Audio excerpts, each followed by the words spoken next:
Okay, Mac, let's show your mom what we know. Okay, we're gonna do a little bird's eye tutorial here. I'm gonna show you when I'm using the e-collar and what to do when Mac does not listen and what to do when he does listen. So right now we're about to start our walk. Of course, in your neighborhood, you can have the leash on, but for purposes of training, I'm gonna show you how it's dependent on the e-collar. Okay, so to get him into the walk, you're gonna say heel, tap the tone a couple times, and start moving. Okay, Mac? He says, yes, Julie. Heel, tap, tap, tap. Good girl, you can also tap your left leg, and we start moving together. He moves directly into heel position.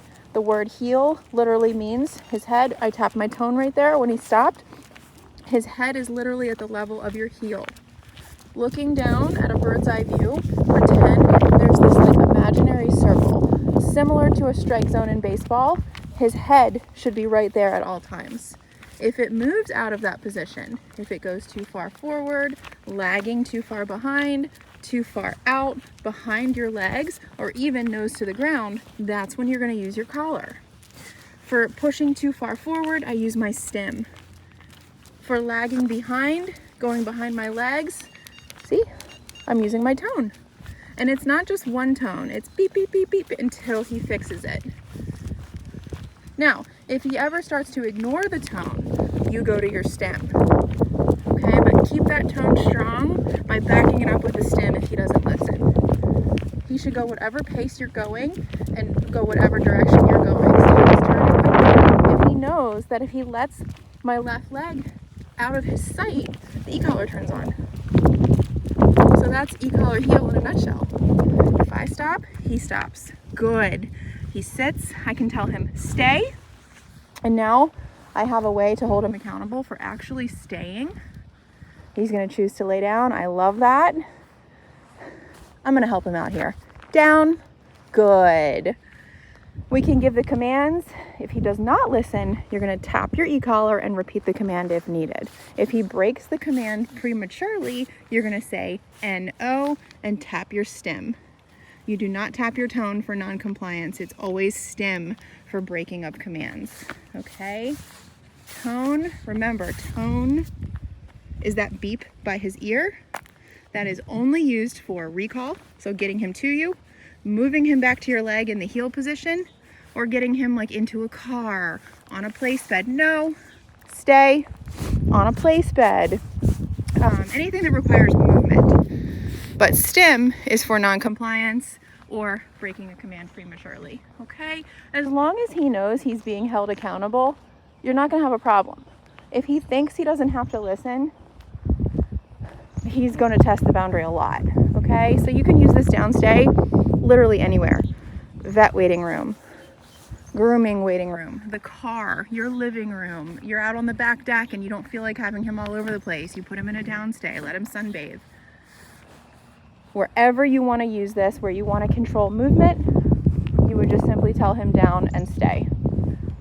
Good job, Mac. Good boy. Lots of praise. But notice I'm not like going over the top. I'm not like, oh my God, great job. You know, it's very neutral. Good boy. Let's try a recall here. Okay, so to get your dog to you, you're going to say C-O-M-E, but the most important thing is tapping the tone. That's what's going to beep by his ear. It works up to 1/4 mile away. Come. Good boy. Praise. Good job. He comes right to me and I give him those pets. Now notice he's coming to me and staying. He doesn't come and run away again. He doesn't blow past me and he definitely doesn't come and jump on me. Okay? Stay. Now I've got a way to get him to me and a way to have him stay. From here I have options.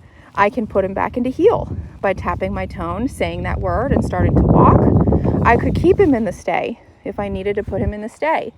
Or I could release him for free time, okay? Break, good job. We've released him for free time, so he's not on a leash. He can go out and explore. I can encourage like potty breaks, but in free time, there's rules. He wants to go back to the house. There's rules. He can't start barking. He can't start running that way. He can't start eating stuff off the ground. If he breaks those certain rules while in free time, you can correct with your stem. Okay, we're gonna try a good boy. I like he's keeping his eye on me. We're gonna try a tone only here. Nice job, Mac. Good boy. Stay. Good. So he's running back to the house. Notice I didn't say anything. Now that time you can also have the option of clicking and holding. I like that when you're doing organic recalls because it gives you 3 seconds of 3 seconds of tone. And then if he doesn't listen to the tone, it automatically switches over to stem. So it's beep. And then when I saw him turn, I released it. If he didn't turn and ignored the tone, it would turn to stem. So he would get a correction for not listening. But I just got him back to me without saying a single word. Comes to me, sits, stays, and waits for further instruction. He's doing amazing. You honestly are going to have such a good time with him. Okay? Break. Release him again. This is his time. He can go potty. He can sniff. They all want to go back inside. He wants to go to the play yard. He wants to get in the car. He's always had like a magnetism towards cars. See what I mean? He likes going in the car. All right, but notice I'm not worried at all about having him off leash because I know I have a way to get him back. Good job, bud. I think you are ready to go home. Okay, another thing we've been working on is thresholds. All right, so when I open this door, if he just starts to bolt in without permission, I'm gonna say no, and I'm gonna click my stem here, okay? If he looks up at me for guidance, I'm gonna say good boy and then release him in. Oh, it's locked.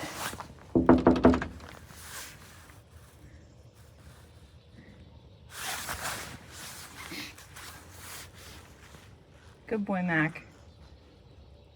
He's so patient. Good. All right, so notice the open door. If he starts to go in, I'm just gonna click my stem. He decided against it. Good boy. Break. Now we can go in. Good job. So now that we're inside of our house, I definitely don't want to bring him in and just leave him to make his own free choices. So we're gonna come in and we're gonna put him on place, okay? That's a really good routine when you're coming in from just about any activity. Walk, playtime, potty, is to come in and immediately put him on place. So we're gonna do that by walking up to the place bed. Point, say place, and tap your tone. Place. Good. He gets on. If he does not lay down, you can tell him down, and then he'll stay there until you release him again. Good boy. Break. Nice. Boy. Very nice. Good. Doing some around the house stuff. Step on real quick and step right back in. So every time you say heel, you're gonna tap your tone. And then every time he moves out of position, you'll tap your stem. Nice, dude. And you can use this around your house. If you don't want him bulldozing around your house, you can have him follow you nice and calm. You can put him in a stay, hold him accountable from there. You can put him in a down, say the word, give him a second to comply. If he breaks it early, say no, click your stem. Repeat until you can't get him to make a mistake.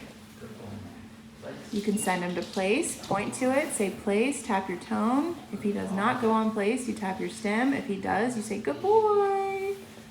If he breaks prematurely, you would say NO, click your stem, put him back on. Wow, good job. He's come a long way. He used to not be able to stay on there at all. He was treating his house like a jungle gym. Counter surfing. Absolutely. It's come a very long way. Yep. I'll show you how to put him in the kennel as well. Okay. He's a good boy. He loves his food, but you can't, everything is assumed ours until you give him permission to access it, right? So even if there's a bowl of food on the ground, if you haven't told him he can have it, he can't just approach it. So Josh just recalled and passed the bowl of kibble. If he goes for it, he gets stem. Good. So you got corrected there first. Yes. See, everything is permission based. Good boy. He knows it's there. That's so hard for him. This is all about respect. Good. Come. Good. Correction. Good. Okay, see that? Good. And that could be anything. It could be a dead rabbit on your walk. It could be, you know, something poisonous to dogs that fell on the ground. Yes. We're just Yes. mimicking something that he can't have. Yay. Okay? Yay. Good. Stay. Good boy. We're asking him to listen even if there's something else that he wants. All right, so put him in the kennel, recall, point, say place, he goes in, say good boy.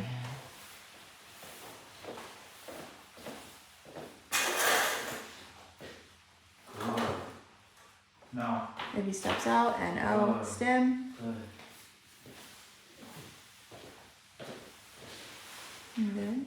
Nice work, that's committing right there. You can't see him because he's so dark, but his head's on the, his chin is on the ground. Good Nice job. work. So break is the release word, but notice it still doesn't give him permission to go eat this thing right here because we told him it's off limits. Now when we offer it, he can have it.